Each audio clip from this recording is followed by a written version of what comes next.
Man, it's bright. I don't know if that helped. Anyway, today is Saturday. It's the day of the Salt for White meetup, but I am gonna go play. I think I'm probably just gonna go to Harrah's again. That 1-2 with a 500 cap has been really good. And the last time I was here and I played Borgata 2-5, it was not really that good of a game. I played it a couple times and it wasn't good. And that was during the circuit event, so I don't know. It seems like Harrah's 1-2 with a 500 cap is going to be better than either 1-2 with a 300 cap at Borgata or the 2-5, which I think is a 1K cap now. Right now, I just want to sit in the better game. Be meeting up with some people later and then going to the Salt for White meetup. Let's get to it.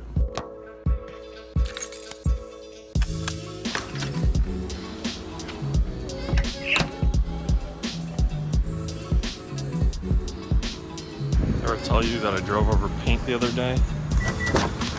I like to think it just gives my vehicle some class, some pizzazz. Oh, why did I pick this day to wear jeans?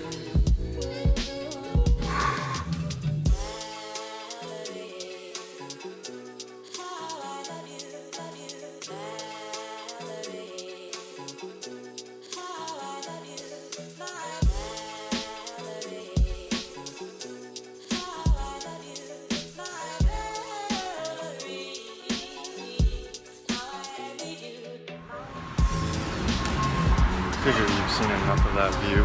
Took a break from parking on the top floor. Still parked in the farthest corner from the elevators, but oh well. I think I'm on floor 4. That's the bet I forget. Probably 50-50, right? I either remember or I don't. Look, it's like full. Wait, no, that's not full. Excuse me.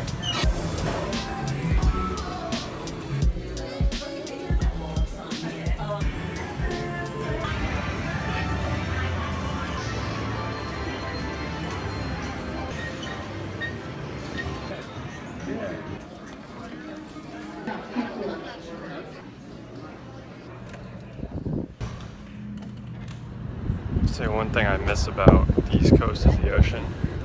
So it's cool being in a casino where I can come outside from the poker room and just be on the water. It's not a lot I love about AC as a place, but this is one of them.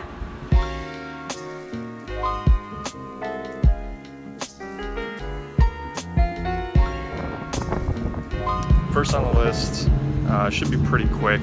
Just heard a guy get called and he was the first on the list. He was the only one on the list. I'm the only one on the list now, so I imagine it'll be quick. Just gonna play 1-2 500 cap again and see what we can make happen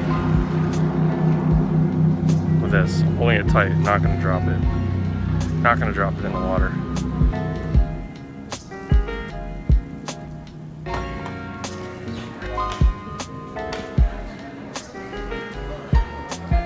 Alright, back at Harrah's 1-2, 100, 500. Back for my earliest start. I think it's like 4:30 p.m. when I start this session.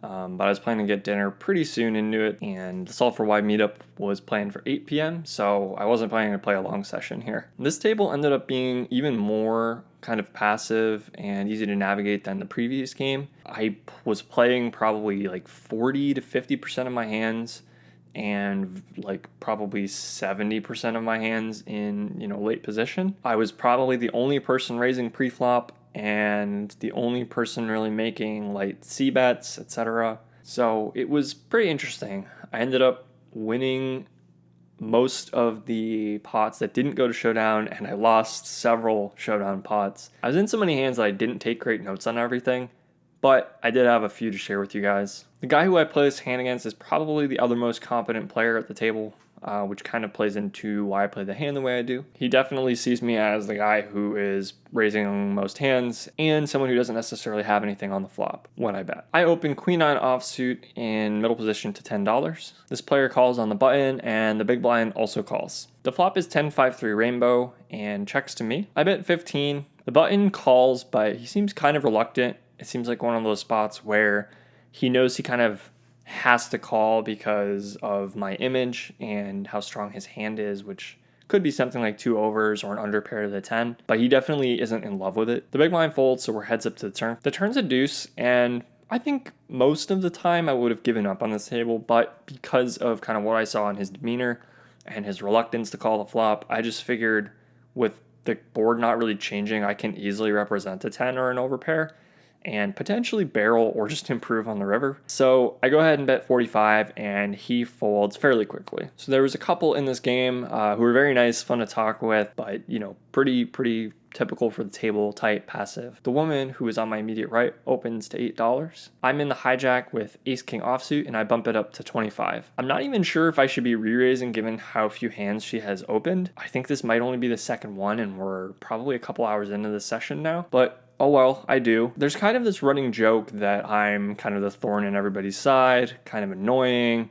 bad person, whatever. I mean, it's kind of, this dynamic develops when you're in a really passive game and you're the one guy who is putting in raises. Once I put this re-raise in, she says, "You're so mean. You're a terrible human." She doesn't like facing raises when she limps either, and obviously I've been doing that a fair amount. So I don't think she has aces when she does. I don't even think she has like queens plus when she says this. But she probably has something pretty good because she ends up calling. So it's probably like a pocket pair or maybe like ace queen or ace jack, something like that. We go heads up to a flop and it's ace 9 deuce rainbow. She checks and I think it's close here. I could punish ace queen and ace jack by betting, but she doesn't have a lot of money behind. So I feel like I can check here, maybe get some action from a pocket pair that will just fold now if I bet, and still stack ace queen and ace jack. The turn's a jack. She thinks about betting, but she kind of goes back and forth and she says, "I'll be nice," and checks. I jokingly say, "I'm not," and I go ahead and bet 40. She calls pretty quickly, so I don't think she ever has like a pocket pair. I think she would think a lot longer and she wouldn't have thought about betting the flop with those kinds of hands. So she could have ace queen. She could have maybe even ace king. She probably can't have ace jack either. I think she's much more likely to bet that hand and or check raise all in on this turn. The river's a 6. She checks. I go all in, which is 130 effective for her stack. And she snap calls with ace king.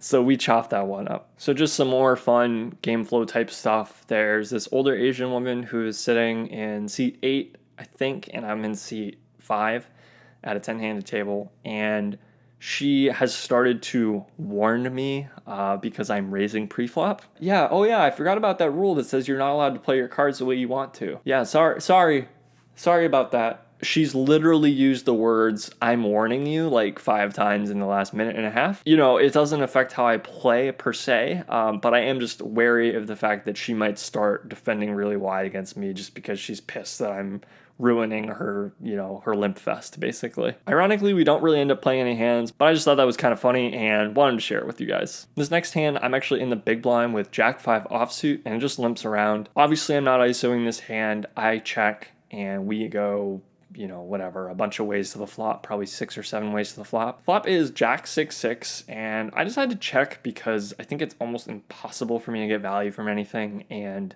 there's still plenty of Jack X in the field that can beat me. The cutoff ends up betting 10, and I call. I'm not even convinced I should be calling against this player. It sounds crazy because I do have top pair, but when I think about the kinds of hands he can be betting, I don't really know if he's betting pocket 7s or pocket 8s, and he's probably raising preflop with pocket 9s, pocket 10s, and better, although maybe not. But the point is, I think most of the hands he bets actually beats us, so I'm kind of just calling to see what happens on the turn, probably just giving up if anything happens other than it checking down. So we go heads up to a turn. It's a 7. I check again. He bets 20. He seems very comfortable, very confident. I just fold. I don't think I really beat anything in his range, and it's kind of silly to put money in this far behind. If I am behind, I basically have no outs. I probably have a decent number of outs to chop if he has like Jack 10 or Queen Jack or something like that, but that's not really what I'm going for, calling to try to chop. And it's hard to really do this session justice. There were so many more hands where I just raised preflop and took down 3 or 4 limps, or took something down with a bet on the flop. I did miss a couple hands where I lost at showdown, where I got the money in against very short stacked players. And I just didn't take the notes down because I didn't think they were that interesting and because I was playing so many hands. But I did book the win, booked a very small win. I think it was $19 at the end of the day. So keeping the win streak alive, but Just by a hair. Just by a hair.